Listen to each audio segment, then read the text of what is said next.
Hi guys, got this from Amazon this morning. I've watched a couple of episodes. Just got the music on in the background. I thought, what was the song called? That's Sleep or something. What was it? Kip Summit, who sang the song at end. You know that song at end of Buck Rogers? Well, it's in the movie actually. Right, so I've got a remastered and in high definition, mild action, violence, adult themes and supernatural themes. 5 discs, 22 episodes. So here we go, Buck Rogers there. Brilliant. As you can see, that's the movie poster that came out in the 70s of 1980 or 79. I was in hospital having my appendix out when this was out at the cinema, so when I got out of the hospital I actually got to see it at the cinema. I was so excited. I didn't know it had been made into a TV series. Then a couple of years later ITV started showing it on a Saturday night at 5:30 and I couldn't believe it. There was a Buck Rogers TV series and wow, it was just absolutely mind-blowing. I used to get so excited every Saturday just to watch it. I was sat there at 5:30 waiting for Buck, Wilma, Tweaky, Dr. Theopolis and Wilma Deering in the Starfighter fighting the baddies, and you know it was just so exciting. But anyway, back to Blu-ray. I'll go into Buck Rogers in a minute. So that's I used to have the movie poster, the original one, years ago, and don't happen to it. You get some special features with this. It's quite some weird ones actually, because I'm still on first disc. I've just watched Planet of the Slave Girls, but on the first disc you get the Awakening ending opening from 2-part syndicated version, opening title sequence without narration, opening closing textless titles, pointless extras I found, quite frankly. But on the episode selection on the first disc you get both pilots, the cinema release and the TV release, and there is big differences. Now in the cinema release you get that amazing credit sequence with Pamela Hensley and Erin Gray. They're all on like Buck's name floating about in time and space, and all these other women, and he's fast asleep, and that beautiful music where Buck's like asleep and there's these like dream sequence where he's going through time. Brilliant start, very James Bond as well, something about it. And then in the pilot episode, which for the TV series when they re-altered it, because there is differences, like there's certain extended sequences in the TV episode where Buck's on trial with the Computer Council. You see Dr. Hewer, Tim O'Connor, talking to undo Buck's sentence to go aboard the Draconia. There's that. There's also the love scene between him and Wilma. There's like an extra bit with a matted frame in the background which says you're leaving. You don't get that in the cinema release. There's some other bits. Now they did cut the scene where Buck fights Tiger Man and sticks a rocket up his ass. You know, that sort of jumped through pretty quick in the TV version, because I've watched both versions of it this morning, and I'm quite amazed the differences between two. So really, if you could get a version with the credits of the movie put onto the pilot episode with the uncut bits put in with the extra bits, I think you'd have the perfect pilot episode for Buck Rogers, like a third one that could be made, sort of, you know, uncut and added with the extra bits. But brilliant. I have a lot of questions, because Tiger Man gets blown up in pilot episode and then he comes back, so I think that might be Tiger Man 2 or his brother, or is he cloned? So I'll have to watch and dig further.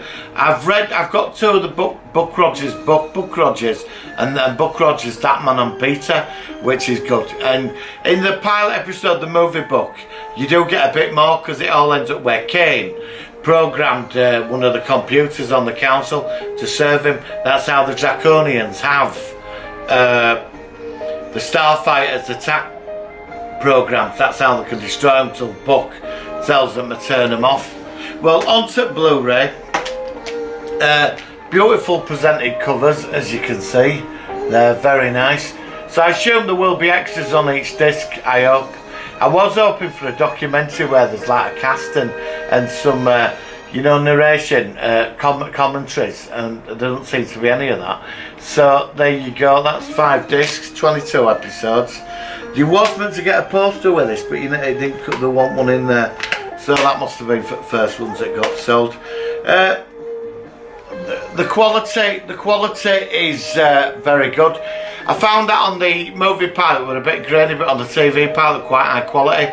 But when I watched Planet of the Slave Girls, it was incredibly bright and colourful. But Buck Rogers was always a colourful sort of TV series. So that's everything on the Blu-ray. I do recommend this. It's $14.99 from Amazon. You can't buy this in shops. I don't know why you can't, because I'd have paid full whack for this, definitely. Now the setup of Buck Rogers is interesting. He's like James Bond in the 25th century in some respects.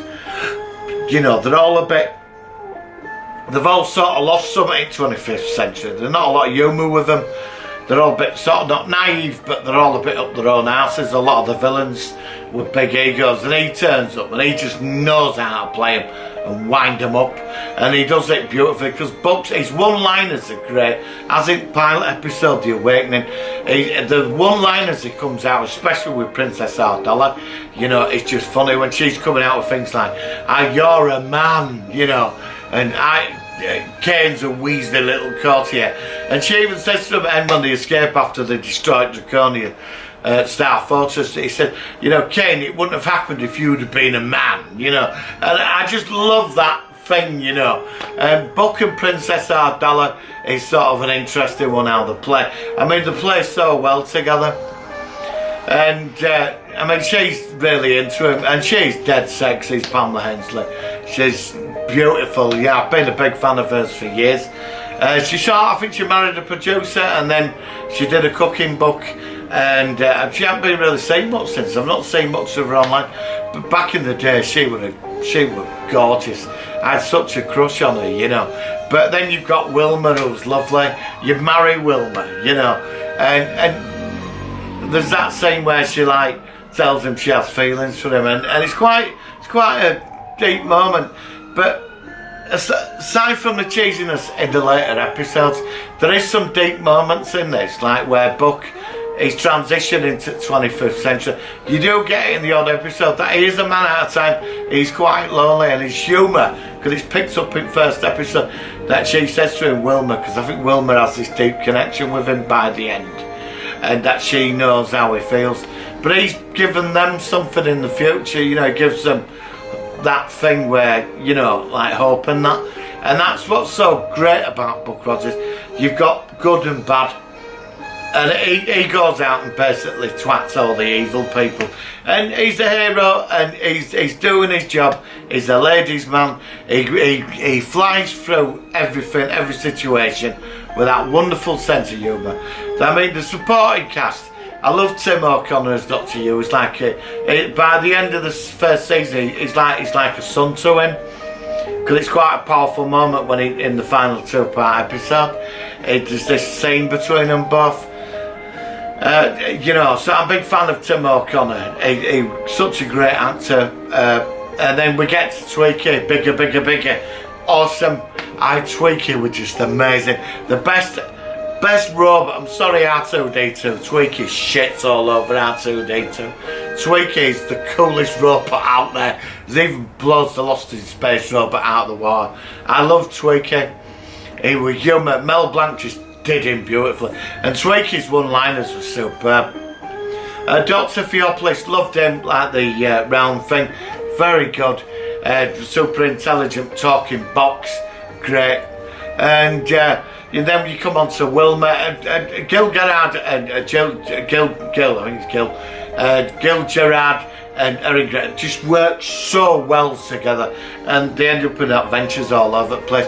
And there's some great episodes in it. I mean, in Planet of the Slave Women, you've got Larry Buster Crabbe as Flash Gordon, Brigadier Gordon. There's a tribute to him there. And Buck Rogers offers everything. Like today, I'm not knocking today's stuff. in 2018. There's some awesome TV series out there.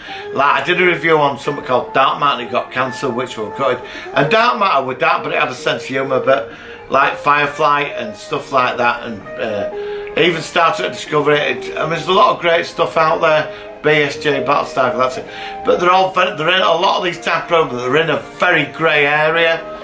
Do you know what I mean? It's in a very grey area.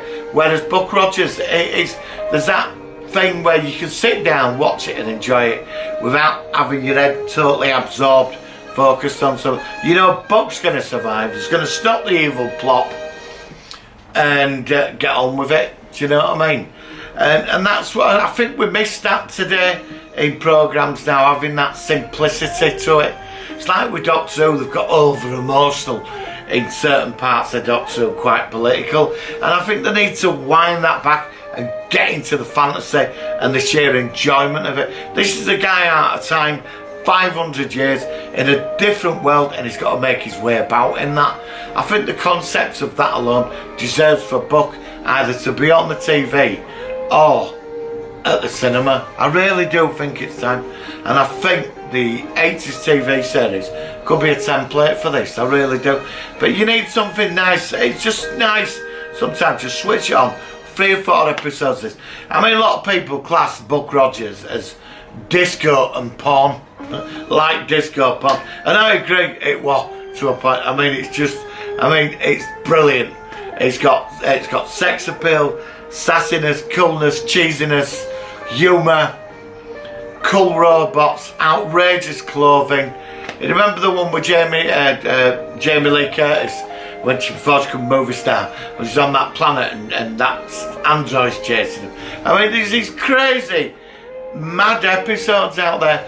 Princess Ardella, there is continuation as well in the first season, where Princess Ardella comes back, I think, for 3 episodes, and then you get the final 2-parter, The War Witch, and I may have got the title wrong, but the final 2-part, The Battle of the War Witch, as well, where Buck goes to another universe and Ardella follows him there with the Draconians, and there's a big war and she's an evil witch type overlord in this other universe, and it's great. What a way to finish a 2-part episode, and they did it beautifully, protecting the planet of pacifist. She's evil, he turned up and he stops it, and that's great because Bucky's got a conscience, and I just think sometimes we lack that sort of thing going on today, and Buck just fills that voiding of what we've missed, you know. So that's my review of Buck Rogers.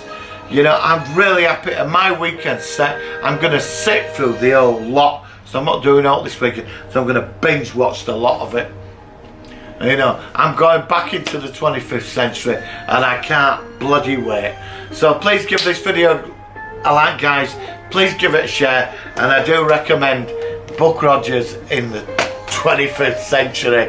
Bigger, bigger, bigger, I can't do it. Blast off for high definition cosmic adventure with the complete first season. Thank you, Amazon, for sending me this. Alright guys, have a great weekend. Give this video a like, and I'll speak to you soon. That's my Buck Rogers, how I feel about it, and I'm really excited. Alright guys, speak soon.